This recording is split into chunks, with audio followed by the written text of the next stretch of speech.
That's a great start. Set my alarm.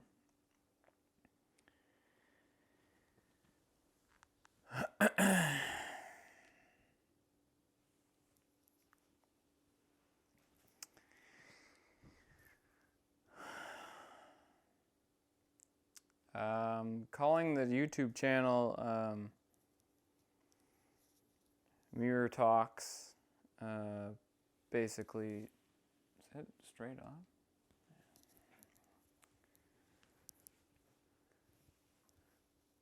on? Yeah, I'll call it Mirror Talks. And I have no idea what it's going to be about. Starting it off just being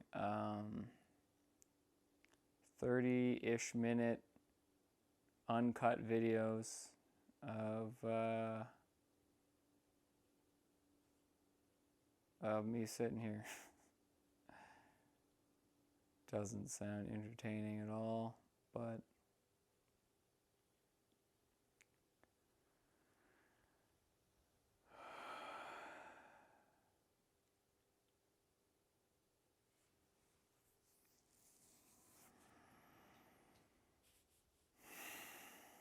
I guess I'm being pulled to something where I guess I could just talk about anything. I'm not going to tell a whole story here because we do have half an hour, but I feel like I tell myself stories all the time. The brain really likes to tell stories. I feel like to make up a fantasy of a life, of an identity. Yeah, don't need to tell stories as much, but to just kind of, I guess explain, kind of filling up the air more than anything, why this is on YouTube, basically, is people kind of talk about a purpose. Some people talk about like purposes. They feel like they have a purpose or whatever. And I'm going to tell a little bit of a story now. A while ago, I started really wanting to find a job. I keep saying the word "I" there. Find a job that I enjoyed, like going to. People say like they wake up and they love going to work every day or whatever. I wanted to find that. So over the last like 3 years now, two and a bit years, I've been actively pursuing it, doing several things that I thought was it. And, once I started doing for a while, found it wasn't it. And I don't regret any of that. In fact, I think that's all necessary. That was all necessary.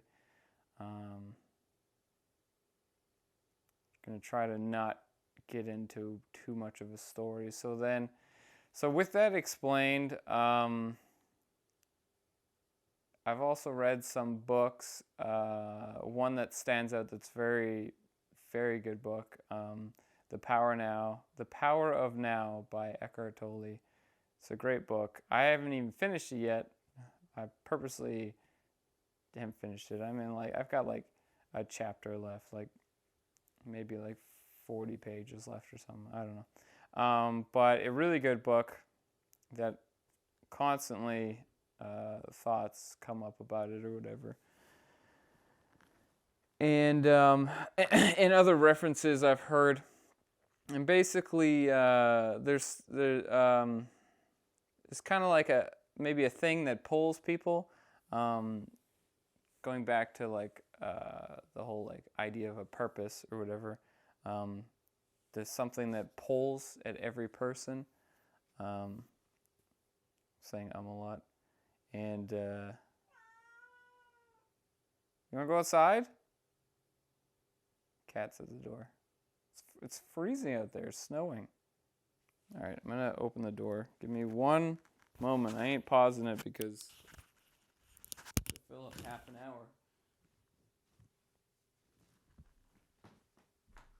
Go outside.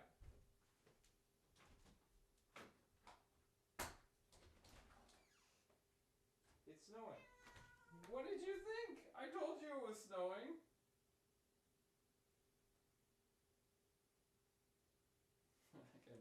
She's trying to attack me. She gets all angry when it's cold outside. She like goes in the doorway and then she'll claw my legs. She's angry. Hey, you're letting all the cold air in. Yeah, you're letting all the cold air in. Okay, put my microphone down. I'm gonna close the door now.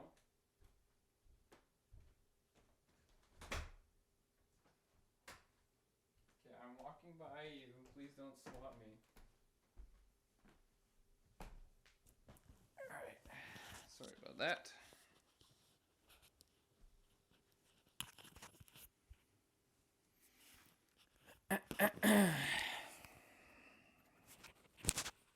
Oops. Put my microphone back on. Okay, I was talking about how kind of the idea of there's something that pulls at a person,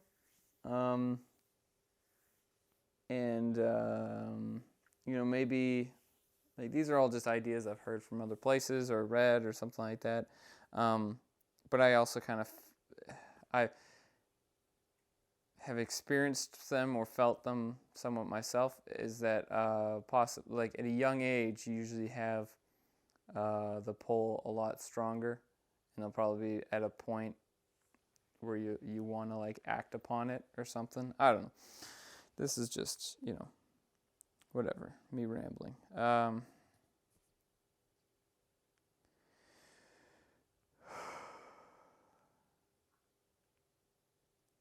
So the idea of something that pulls, and I've just been kind of following that pull. I've been building up to this story.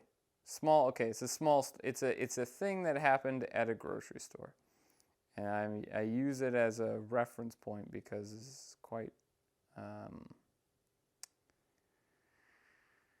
It's hard to explain things sometimes, so I'll use this is how I explain the pull, kind of the pull on this body and this brain. So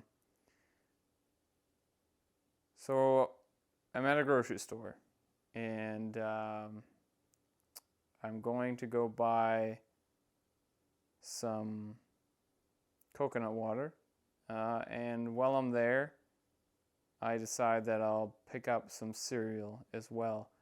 And so I'm in the cereal aisle, and I'm just kind of walking and looking at the same time. You just kind of keep walking and just kind of briefly scan and waiting for something to jump out at you if you're just kind of browsing. So I'm doing that, and I also hadn't said anything or made any kind of noise the whole time I was there. I was just thinking of the stuff, as you do. Don't typically talk aloud your ideas, right? You just think them and you go, even if they're active ideas, not. Anyways, walking down the aisle, and near the end of the aisle, not at the end, but near the end, there's a lady who's also looking at some cereal. So I keep walking, and nothing jumps out to me until I get to a point where you should kind of stop walking unless I'm going to get like uncomfortably close to this lady. So I stop walking. It's at like a normal distance, right? From like one end of this couch to the other kind of thing. I stop walking and just start like looking at the area that the lady is / past, as if I was still walking, just still kind of browsing the cereal. And when I do that, something does jump out at me. An apple cinnamon Cheerios. And I quickly, like, it popped out to me, and then, like, without thinking about it, I made a noise while staring at it. I stared at it, then I made a noise. I went, mmm. And then I walked up to it and said verbally, man, I haven't had these in forever. Like, I didn't laugh, but there definitely was a bit of that jokey kind of attitude. And I didn't consciously think to do any of this. It just came through. It came through. Because it happened then because there was somebody nearby to witness it. So there was a chance that somebody could enjoy something, so it came through. And I'm saying that's the reference point I use to help explain the pull. The specific pull that this body and brain holds. I would also say that it's true for the experience that this body and brain has had. I don't like using the word I. That this body and brain, the experience that it has is that the older you get, the less of the pull you feel.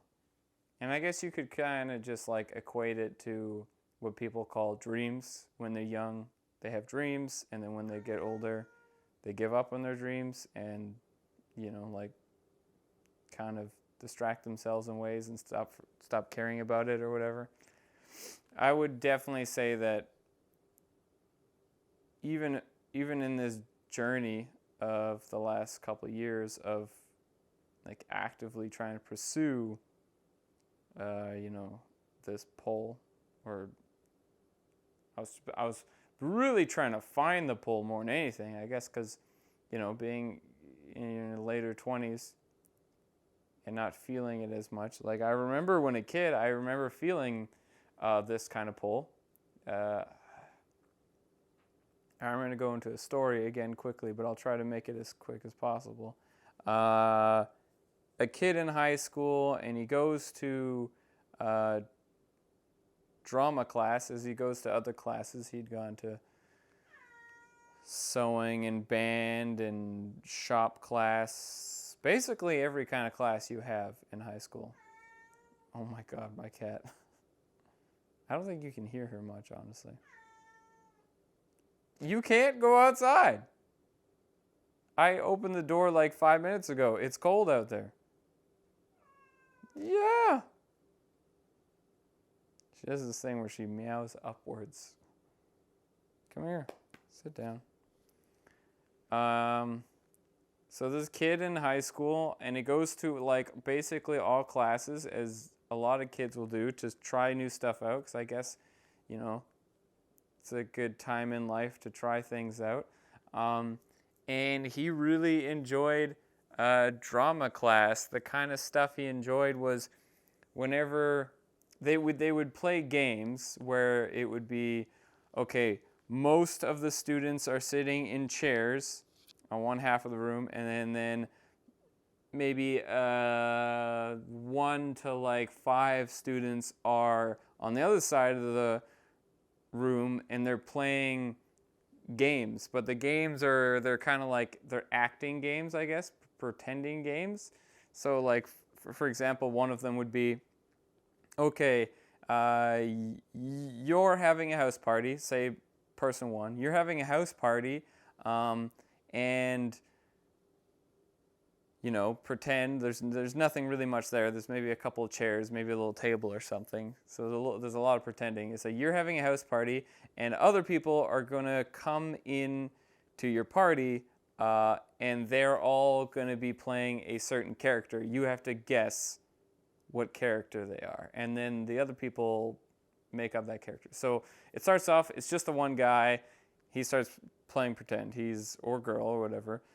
He's like, maybe he's opening some bag of chips, maybe some pouring some pop or whatever, he's prepping his party, and then some of the other people watching will decide to be volunteers and they'll join the game. So they'll get out of their chair, they'll go walk to the side, and they'll go to the fake door and, knock on the fake door or whatever. And then the guy will, the party person will go and open the door, and he'll be like, "Oh, welcome to my party." And then the person, that's got a character, they'll be playing that character. So maybe they'll be blind. So they'll be like, "Oh yes, thank you. This is very great." They'll just start being a character, and whenever the host guesses their character, then they have to leave or whatever. So you can make your character very intricate or whatever. It's just these games, I guess, you'd play. Another one was, it's only 2 people play this game. There's 2 chairs and in the play area kind of thing. There's a left chair for the audience's, doesn't really matter which side, but there's a left chair for the audience, and then there's a right chair. And the left chair always has somebody sitting in it. That's basically, imagine you're on a bus, and there's 2 seats next to each other, and there's a person up against the window. And now you're a new person that comes and sits down by that person. So this is what you're acting out. You're on a bus, there's one person sitting on a seat next to a window, and they're just relaxing. They're a normal person. The new person to join that pair sits down. What their job is to be some kind of character that gets the guy that's already sitting there to leave. So you could be disgusting, you could be scary, something like this. You could sit down, you could be annoying, you could sit down and be like, "Oh, could you please hold my dead cat?" And then the normal person that was already sitting there could be like, "Oh, gross!" And then they get out of there, kind of thing. And then when that happens, the person that just sat down, they move over to the normal person's seat, and then somebody, "Oh, am I losing battery? Oh shit, I'm losing battery." There's only been 20 minutes of footage. All right, I'm gonna keep telling the story.